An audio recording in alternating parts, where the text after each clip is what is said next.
ತುಮಕೂರಿನಲ್ಲಿ ಮತ್ತೆ ಭುಗಿಲೇಳಲಿದೆ ಹೇಮೆಯ ಕಿಚ್ಚು.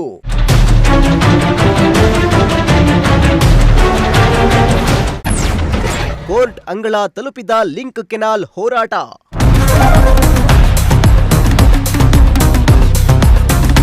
ತುಮಕೂರು ಜಿಲ್ಲೆಯಲ್ಲಿ ಮತ್ತೆ ಹೇಮಾವತಿ ಹೋರಾಟದ ಕಿಚ್ಚು ಮುನ್ನೆಲೆಗೆ ಬರ್ತಿದೆ.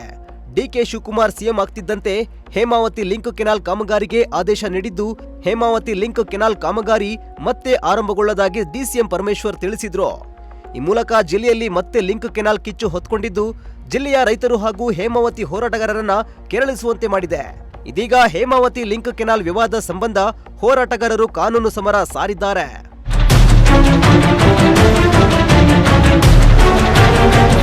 ಹೌದು, ಹೇಮಾವತಿ ಲಿಂಕ್ ಕೆನಾಲ್ ಕಾಮಗಾರಿ ಸಂಬಂಧ ಸರ್ಕಾರದ ವಿರುದ್ಧ ರೈತರು ಹಾಗೂ ಹೋರಾಟಗಾರರು ಸಿಡಿದೆದ್ದಿದ್ದು, ಮಾಜಿ ಸಚಿವ ಮಾಧುಸ್ವಾಮಿ ನೇತೃತ್ವದಲ್ಲಿ ಕಾನೂನು ಸಮರಕ್ಕೆ ಮುಂದಾಗಿದ್ದಾರೆ.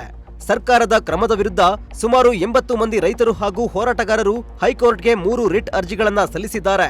ಹೇಮಾವತಿ ಲಿಂಕ್ ಕೆನಾಲ್ ಕಾಮಗಾರಿಗೆ ಭೂ ಸ್ವಾಧೀನ ಪ್ರಕ್ರಿಯೆ ವಿರೋಧಿಸಿ ಕಳೆದ ಜೂನ್ 26ರಂದು ಹೈಕೋರ್ಟ್ಗೆ ರಿಟ್ ಅರ್ಜಿಯನ್ನ ಸಲ್ಲಿಕೆ ಮಾಡಲಾಗಿದೆ. ಈ ಅರ್ಜಿಯಲ್ಲಿ ಹೇಮಾವತಿ ಲಿಂಕ್ ಕೆನಾಲ್ ಕಾಮಗಾರಿಯನ್ನೇ ಕೈಬಿಡುವಂತೆ ಅರ್ಜಿ ಸಲ್ಲಿಸಿದ್ದಾರೆ.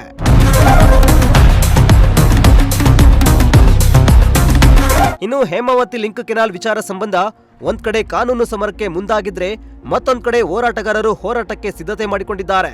ಶೀಘ್ರವೇ ಮಾಜಿ ಸಚಿವ ಮಾಧುಸ್ವಾಮಿ ನೇತೃತ್ವದಲ್ಲಿ ಹೇಮಾವತಿ ಹೋರಾಟಗಾರರ ಸಭೆ ನಡೆಸಿ ಹೋರಾಟಕ್ಕೆ ಸಿದ್ಧತೆ ಮಾಡಿಕೊಳ್ಳಲಾಗಿದೆ.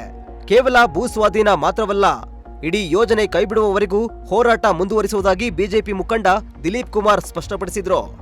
ಲಿಂಕ್ ಕೆನಾಲ್ ಹೇಮಾವತಿ ಹೋರಾಟ ಕೋರ್ಟ್ ಮೆಟ್ಲಿರೋ ಉದ್ದೇಶ ಏನು ಅಂದರೆ, ಒಂದು R&R ಮಾಡದೆ ಲ್ಯಾಂಡ್ ಅಕ್ವಿಷನ್ನು ಏನು SLO ಒಂದೇ ದಿನದಲ್ಲಿ DC ಅಪ್ರೂವಲ್ ತಗೊಂಡು ಅವತ್ತೇ 19(1) ನೋಟಿಸು ಅವಾರ್ಡ್ ನೋಟಿಸು ಒಂದೇ ದಿನದಲ್ಲಿ ಮಾಡಿ R&R ಮಾಡ್ದಂಗೆ ಪಬ್ಲಿಕ್ ಒಪಿನಿಯನ್ ಕರೀದಂಗೆ ಅಲೈನ್ಮೆಂಟು 3 ವರ್ಷ ಪ್ರಾಜೆಕ್ಟ್ ಅಪ್ರೂವಲ್ ಆದಮೇಲೆ 3 ವರ್ಷ ಆದಮೇಲೆ 2023ರಲ್ಲಿ ಅಪ್ರೂವಲ್ ಆಗಿರೋದು, 2026ರಲ್ಲಿ ಅಲೈನ್ಮೆಂಟ್ ಏಕಾಏಕಿ ಚೇಂಜ್ ಮಾಡಿ ಏನು 50% ವರ್ಕ್ ಕಂಪ್ಲೀಟ್ ಆಗಿದೆ ಅಂತ ರಿಪೋರ್ಟ್ ಕೊಟ್ಟಿದ್ದರು.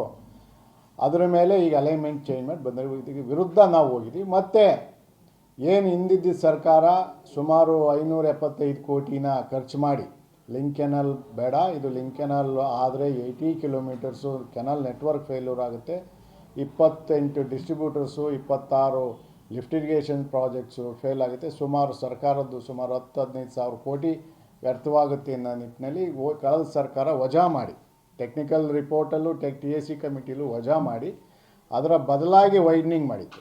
ಅದರಂತೆ ಏನು ಕುಣಗಲ್ಗೆ ತಲುಪಬೇಕಾದಂಥ ಏನು 3 TMC ನೀರು ಹೋಗ್ತಾ ಇದೆ, ಸಮರ್ಪಕವಾಗಿ ಪ್ರಾಜೆಕ್ಟ್ ಸಕ್ಸಸ್ ಆಗಿದೆ ಅನ್ನೋ ನಿಟ್ಟಿನಲ್ಲಿ ಕಂಪ್ಲೀಟ್ ಆಗಿರೋದ್ರಿಂದ ನಾವು ಮೈನ್ ಪ್ರಾಜೆಕ್ಟ್ ಮೇಲೆ ಏನು ಎಕ್ಸ್ಪ್ರೆಸ್ ಕೆನಾಲ್ ಮೈನ್ ಪ್ರಾಜೆಕ್ಟ್ ಮೇಲೂ ಒಂದು ರಿಟ್ ಅಪ್ಲಿಕೇಶನ್ ಹಾಕಿದ್ದೀವಿ. ಮತ್ತು ರೈತರ ಕಡೆಯಿಂದ 2 ರಿಟ್ ಆಗಿದೆ, ಒಟ್ಟು 3 ರಿಟ್ಟು ಕೋರ್ಟಲ್ಲಿ ನಡೀತಾ ಇದೆ.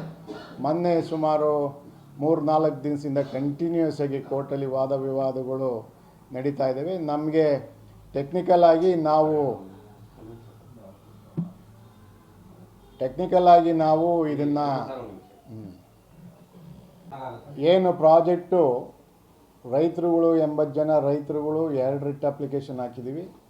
ಮತ್ತು ಮೈನ್ ಪ್ರಾಜೆಕ್ಟ್ ಮೇಲೆ ಎಲ್ಲ ತಾಲೂಕಿನ ರೈತರುಗಳು ಸೇರಿ ಎಲ್ಲ ಡಿಸ್ಟ್ರಿಬ್ಯೂಟರ್ಸು ಸೇರಿ ಪ್ರತಿ ತಾಲೂಕಿಂದ 10 ಜನ ರೈತರುಗಳಿಂದ ಒಂದು ರಿಟ್ ಪಬ್ಲಿಕ್ ಇಂಟ್ರೆಸ್ಟ್ ಲಿಟಿಗೇಷನ್ ಅದೊಂದು ಫೈಲ್ ಮಾಡಿದ್ವಿ. ಒಂದು ವಾದ ವಿವಾದಗಳಾಗಿ ಒಂದು ಕನ್ಕ್ಲೂಷನ್ಗೆ ಕೋರ್ಟು ಬರ್ತಾ ಇದೆ, ನೀವು ಪ್ರಾಜೆಕ್ಟು 550 ಕೋಟಿ ಕಂಪ್ಲೀಟ್ ಆದಮೇಲೆ ಎಕ್ಸ್ಪ್ರೆಸ್ ಕೆನಾಲ್ನ ತಿರ್ಗಾ ಈ ಸರ್ಕಾರ ಕಾಂಗ್ರೆಸ್ ಸರ್ಕಾರ ಬಂದಮೇಲೆ ತಗೊಳ್ಳೋ ಅವಶ್ಯಕತೆ ಇತ್ತ ಅಂತ. ಇತ್ತ ಮತ್ತೊಂದು ಕಡೆ ನಮ್ಮ ನೀರು ನಮ್ಮ ಹಕ್ಕು, ನಮ್ಮ ಕನಸಿನ ಲಿಂಕ್ ಕೆನಾಲ್ ಯೋಜನೆಯನ್ನ ಮಾಡಿಯೇ ತೀರುತ್ತೇವೆಂದು ಕುಣಿಗಲ್ ಶಾಸಕ ರಂಗನಾಥ್ ಹಠಕ್ಕೆ ಬಿದ್ದಿದ್ದು, ಇತ್ತ ರೈತರು ಹಾಗೂ ಹೋರಾಟಗಾರರು ಹೇಮೆಗಾಗಿ ಹೋರಾಟಕ್ಕೆ ಸಜ್ಜಾಗ್ತಾ ಇದ್ದು, ಮುಂದಿನ ದಿನಗಳಲ್ಲಿ ಜಿಲ್ಲೆಯಲ್ಲಿ ಮತ್ತೊಂದು ಹೇಮಾವತಿ ಹೋರಾಟವೂ ಆಗುವುದಂತೂ ಕನ್ಫರ್ಮ್ ಆಗಿದೆ. ಮುಂದೆ ಹೋರಾಟ ಯಾವ ಸ್ವರೂಪದಲ್ಲಿ ನಡೆಯಲಿದೆ ಅನ್ನೋದನ್ನ ಕಾದ್ ನೋಡ್ಬೇಕಿದೆ. Bureau report, Prajashakti TV, Tumakuru.